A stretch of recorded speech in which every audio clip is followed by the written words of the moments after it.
एका क्षणात म्हणजे एका क्षणात आयुष्य कसं बदलू शकतं. हां. बँगळुरूमधला एक यशस्वी IT इंजिनियर. सगळं अगदी सुरळीत चालू होतं आणि तो अचानक एका दिवशी फेसबुक लाईव्ह करतो आणि आपलं जीवन संपवतो. हो, ही घटना खूप गाजली होती. आणि या घटनेमागे एक कायदेशीर लढाई होती असं अनेक यूट्यूब चर्चा आणि पॉडकास्ट सांगतात. आज आपण याच गुंतागुंतीच्या आणि संवेदनशील विषयाचा धांडोळा घेणार आहोत.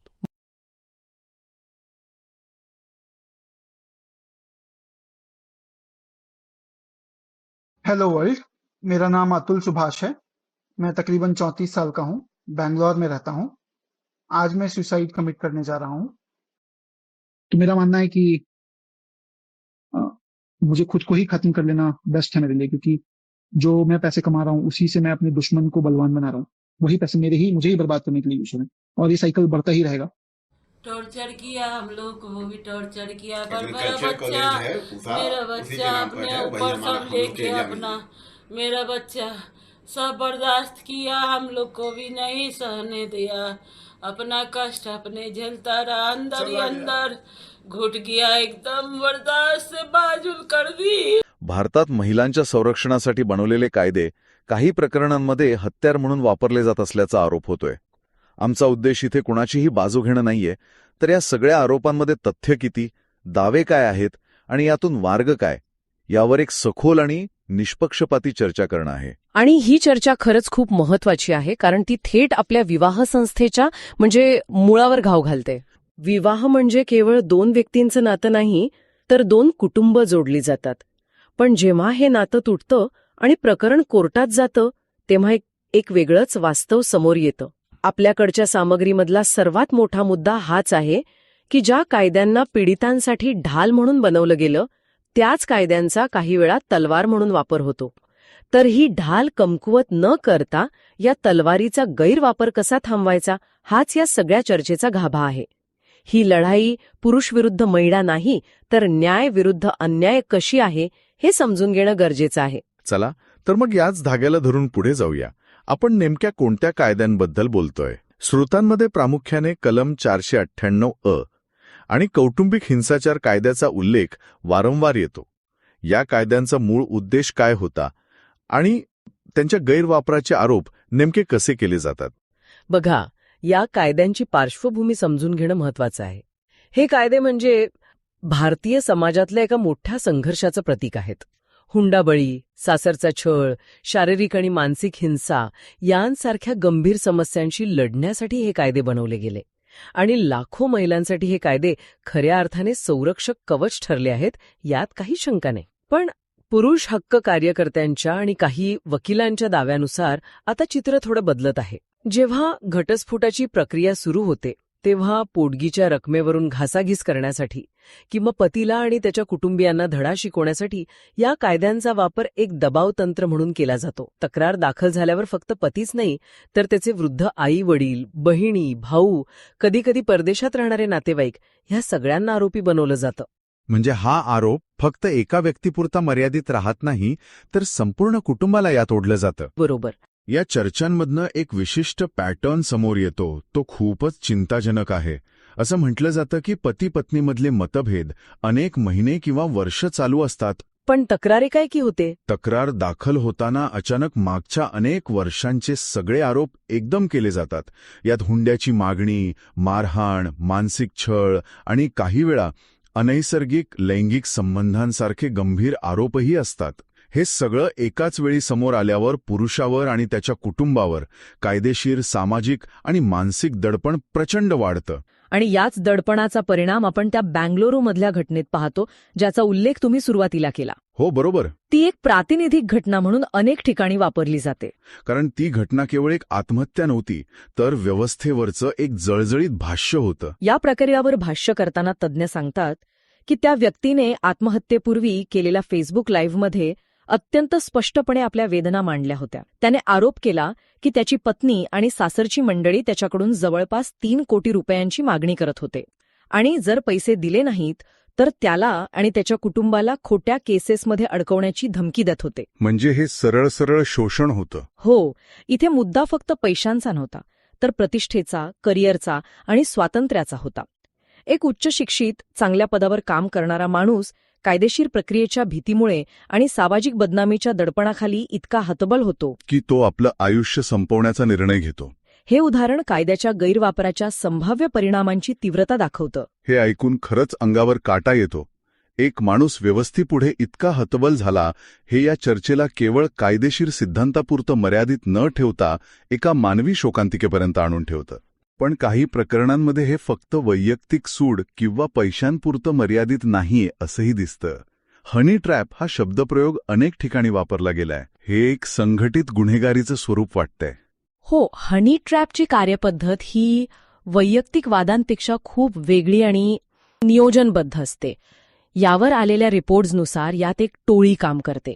या टोळीतील महिला श्रीमंत किंवा प्रभावशाली पुरुषांना लक्ष्य करतात, त्यांच्याशी सोशल मीडियावर मैत्री करतात, प्रेमाचं नाटक करतात आणि त्यांना भावनिक जाळ्यात ओढतात. त्यानंतर खाजगी क्षणांचे फोटो किंवा व्हिडिओ रेकॉर्ड केले जातात. एकदा का हे पुरावे हाती आले की मग खरा खेळ सुरू होतो. आणि मग सुरू होतं ब्लॅकमेलिंग. मग बलात्काराची किंवा पॉक्सोसारख्या गंभीर कायद्याखाली तक्रार करण्याची धमकी देऊन लाखो किंवा कोट्यावधी रुपयांचे खंडणी मागितली जाते. आणि याचं काही मोठं उदाहरण आहे का ज्यामुळे याचं गांभीर्य लक्षात येईल? कर्नाटकात उघडकीस आलेलं हनी ट्रॅप स्कॅन्डल हे याचं सर्वात मोठं उदाहरण मानलं जातं. त्यात अनेक मोठे राजकीय नेते, वरिष्ठ पोलीस अधिकारी आणि व्यावसायिक अडकले होते. या प्रकरणावरून हे स्पष्ट झालं की हे केवळ छोट्या मोठ्या लाभासाठी नाही, तर एक संघटित उद्योग म्हणून चालवलं जातं, जिथे कायद्याचाच धाक दाखवून मोठं आर्थिक शोषण केलं जातं. हे सगळं ऐकून खूप निराशाजनक वाटतं. जर कायद्याचा वापर अशा प्रकारे होत असेल तर या प्रक्रियेत पोलीस आणि न्यायव्यवस्थेची भूमिका काय असते? कारण शेवटी कायदा आणि सुव्यवस्था राखण्याची जबाबदारी तर त्यांचीच आहे. पूर्वी विशेषतः कलम 498 अंतर्गत तक्रार दाखल झाली की पोलिसांकडून तात्काळ अटक केली जायची. म्हणजे तक्रार केली की लगेच अटक.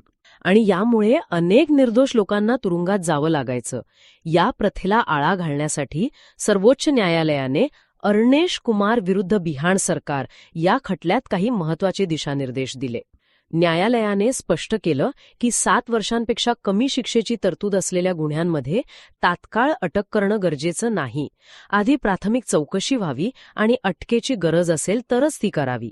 मग तर हा एक चांगला बदल म्हणायला हवा. यामुळे दिलासा मिळायला हवा होता, नाही का? सिद्धांतानुसार हो, पण जमिनीवरचं वास्तव थोडं वेगळं आहे असं अनेक कायदेतज्ञ सांगतात. सर्वोच्च न्यायालयाचे निर्देश असूनही खालच्या स्तरावर अनेकदा त्यांचं पूर्णपणे पालन होत नाही असा दावा केला जातो. आजही अटकेची भीती कायम आहे आणि याच भीतीमुळे अनेक जण कोर्टाबाहेरच तडजोड करण्यास तयार होतात. त्यांना वाटतं की वर्षानुवर्ष कोर्टाच्या फेऱ्या मारण्यापेक्षा, बदनामी सहन करण्यापेक्षा पैसे देऊन प्रकरण मिटवलेलं बरं. आणि इथेच कायद्याच्या गैरवापराला खतपाणी मिळतं. आणि याच आर्थिक बाजूला जोडून घटस्फोट आणि पोटगीचा म्हणजे ॲलिमनीचा मुद्दा येतो. हो, तोही एक महत्वाचा मुद्दा आहे. याबद्दलही खूप असंतोष दिसतो. स्रोतांमध्ये असा दावा केला जातो की काही प्रकरणांमध्ये चांगल्या कमावत्या आणि सुशिक्षित महिलांकडूनही अवास्तव आर्थिक मागण्या केल्या जातात. या दाव्यांमध्ये किती तथ्य आहे? हा एक अतिशय नाजूक आणि गुंतागुंतीचा मुद्दा आहे. एक गोष्ट आपण स्पष्ट केली पाहिजे, जी स्रोतांमध्येही मान्य केली आहे. ज्या महिला आर्थिकदृष्ट्या परावलंबी आहेत, बरोबर, ज्यांनी करिअर सोडून घर सांभाळलं आहे किंवा ज्या खरोखरच हिंसाचाराच्या बळी आहेत, त्यांच्यासाठी पोटगी हा त्यांचा कायदेशीर आणि नैतिक हक्क आहे. ती त्यांच्यासाठी एक जीवनरेखा आहे. कीच त्यात वादच नाही. पण वादाचा मुद्दा तेव्हा निर्माण होतो जेव्हा या तरतुदीचा वापर शोषणासाठी केला जातो. काही घटस्फोट वकिलांच्या मुलाखतीनुसार काही प्रकरणांमध्ये पतीच्या सध्याच्या पगारावर नाही तर त्याच्या भविष्यातील कमाईच्या अंदाजावर आधारित पोटगी मागितली जाते. प्रकरण मुद्दाम लांबवलं जातं जेणेकरून पती कायदेशीर खर्चाने थकून जाईल आणि मोठी रक्कम देऊन सुटका करून घेईल. जेव्हा स्वतः सक्षम आणि कमावती महिलाही अशी मागणी करते तेव्हा कायद्याच्या मूळ हेतूवरच प्रश्नचिन्ह निर्माण होतं. म्हणजे इथेही गरज आणि लोभ यातला फरक महत्वाचा ठरतो. या सगळ्या कायदेशीर लढाईचा, सामाजिक बदनामीचा पुरुषांच्या मानसिक आरोग्यावर काय परिणाम होतो याबद्दल काही माहिती आहे का? कारण शारीरिक जखमा दिसतात, पण मानसिक जखमांचं काय? याचा परिणाम खूपच गंभीर आणि खोलवर होणारा असतो. अनेक पुरुषांच्या मुलाखती आणि सपोर्ट ग्रुप्समधल्या चर्चांमधून हेच समोर येतं की त्यांच्या आयुष्यात अचानक फक्त पोलीस, कोर्ट, वकील आणि तारखा एवढंच उडतं. समाजात त्यांच्याकडे एका गुन्हेगाराच्या नजरेने पाहिलं जातं. याचा थेट परिणाम त्यांच्या नोकरीवर, व्यवसायावर होतो. अनेक जण नैराश्यात जातात, त्यांना आत्महत्येचे विचार येऊ लागतात. आपल्याकडे महिलांच्या मानसिक आरोग्याबद्दल बोललं जातं, जे योग्यच आहे, पण खोट्या आरोपांमुळे पुरुषांच्या मानसिक आरोग्यावर होणाऱ्या परिणामांबद्दल तितकीशी चर्चा होत नाही. म्हणूनच पुरुषांसाठी समुपदेशन केंद्र आणि सपोर्ट ग्रुप्सची गरज किती महत्वाची आहे हे या चर्चांमधून पुन्हा अधोरेखित केलं जातं. या चक्रव्यूहातून बाहेर पडण्याचा काही मार्ग या चर्चांमध्ये दिसतो का? निश्चितच. यावर अनेक उपाय सुचवले गेले आहेत. त्यातली पहिली आणि सर्वात वादग्रस्त पण महत्वाची सूचना म्हणजे कौटुंबिक हिंसाचाराचे कायदे जेंडर न्यूट्रल करणे, म्हणजे लिंगनिरपेक्ष. याचा अर्थ हिंसाचार करणारी व्यक्ती कोणीही असो, स्त्री किंवा पुरुष, कायदा दोघांनाही समान रीतीने लागू व्हावा. पीडित पुरुष असेल तर त्यालाही कायद्याचं संरक्षण मिळावं. हे कायदे मुळात महिलांवर होणाऱ्या ऐतिहासिक अन्यायामुळे आणि समाजातल्या पितृसत्ताक मानसिकतेमुळे बनवले गेले होते. त्यांना जेंडर न्यूट्रल केल्याने त्यांचा मूळ हेतूच धोक्यात येणार नाही का? हां, अगदी अचूक प्रश्न आहे आणि हाच या सूचनेवरचा सर्वात मोठा आक्षेप आहे. अनेक स्त्रीवादी संघटना आणि कायदेतज्ञ म्हणतात की आजही समाजात महिलाच जास्त प्रमाणात अत्याचाराच्या बळी ठरतात, त्यामुळे त्यांच्यासाठी विशेष संरक्षणाची गरज आहे. पण यावर पुरुष हक्क कार्यकर्त्यांचा प्रतिवाद असा आहे की काळ बदलला आहे आणि आता काही प्रकरणांमध्ये पुरुषही पीडित असू शकतात.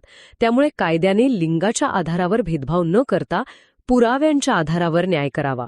हा एक मोठा वैचारिक संघर्ष आहे. ही झाली पहिली सूचना. दुसरी महत्वाची सूचना कोणती आहे? दुसरी सूचना अरणेश कुमार प्रकरणाच्या निर्देशांना अधिक सक्षम करण्याबद्दल आहे. म्हणजे गंभीर आरोपानंतर तात्काळ अटक करण्याऐवजी प्रत्येक जिल्ह्यात एक स्वतंत्र फॅमिली वेलफेअर कमिटी स्थापन करावी. या समितीत समाजसेवक, निवृत्त न्यायाधीश आणि मानसोपचार तज्ज्ञ असावेत. कोणतीही तक्रार आल्यास ती आधी या समितीकडे जावी. समिती दोन्ही बाजूंचं म्हणणं ऐकून घेईल आणि प्राथमिक तथ्य तपासेल आणि त्यानंतरच पोलीस कारवाईची शिफारस करेल. यामुळे खोट्या तक्रारींना सुरुवातीलाच आळा बसेल असा विश्वास व्यक्त केला जातो. ही कल्पना तर चांगली वाटते. तिसरी सूचना थेट कायद्याचा गैरवापर करणाऱ्यांना जबाबदार धरण्याबद्दल आहे. जर कोर्टात एखादी तक्रार खोटी किंवा सूडबुद्धीने केली आहे हे निसंदिग्धपणे सिद्ध झालं तर तक्रारदारावर केवळ दंड नाही तर कठोर कायदेशीर कारवाई झाली पाहिजे. बरोबर. आजकाल खोट्या तक्रारी सिद्ध झाल्यावरही फारशी कारवाई होत नाही, त्यामुळे कायद्याचा गैरवापर करायला लोकांना भीती वाटत नाही. ही भीती निर्माण करणं गरजेचे असं अनेकांचं मत आहे. चौथी सूचना आहे ती म्हणजे पोलीस आणि न्यायालयीन अधिकाऱ्यांसाठी नियमित जेंडर सेन्सिटायझेशन प्रशिक्षणाची, जेणेकरून कोणताही पूर्वग्रह त्यांच्या निर्णय प्रक्रियेत येणार नाही. की हा मुद्दा अत्यंत गुंतागुंतीचा आहे. यावर कोणतंही सोपं सरळसोट उत्तर नाही. आणि म्हणूनच या चर्चांमध्ये एक महत्वाची सावधगिरी बाळगण्याचा सल्लाही वारंवार दिला जातो. आणि तोच या चर्चेतला सर्वात महत्वाचा समतोल साधणारा मुद्दा आहे. कायद्यांच्या गैरवापराची काही धक्कादायक उदाहरणे आहेत. याचा अर्थ सर्वच महिलांच्या तक्रारी खोट्या आहेत असा निष्कर्ष काढणं. आजही भारतात लाखो महिला खऱ्या अर्थाने कौटुंबिक हिंसाचार, हुंडाबळी आणि शोषणाच्या बळी आहेत. त्यांच्यासाठी हे कायदे अक्षरशः जीवनरेखा आहेत. त्यामुळे पुरुषांवरील अन्यायावर बोलताना महिलांच्या संरक्षणासाठीची ढाल कमकुवत होणार नाही याची काळजी घेणं हे समाजाची आणि न्यायव्यवस्थेची सर्वात मोठी जबाबदारी आहे. हा संघर्ष पुरुष विरुद्ध महिला असा न पाहता न्याय विरुद्ध अन्याय या चष्म्यातूनच पाहिला पाहिजे. कायद्याचा वापर कोणीही, मग ती स्त्री असो वा पुरुष, जर सूड घेण्यासाठी किंवा आर्थिक लाभासाठी करत असेल तर ते चुकीचं आहे. आणि जाता जाता श्रोत्यांसाठी एक विचार सोडून जातो. कायद्यामध्ये समतोल साधताना खऱ्या पीडितांना न्याय मिळेल आणि त्याचवेळी निरपराधांना खोट्या आरोपांमुळे आपलं आयुष्य उद्ध्वस्त होण्यापासून वाचवता येईल याची खात्री आपला समाज आणि आपली न्यायव्यवस्था कशी करू शकते? हाच या संपूर्ण चर्चेच्या केंद्रस्थानी असलेला प्रश्न आहे, ज्याचं उत्तर आपल्याला मिळून शोधावं लागेल.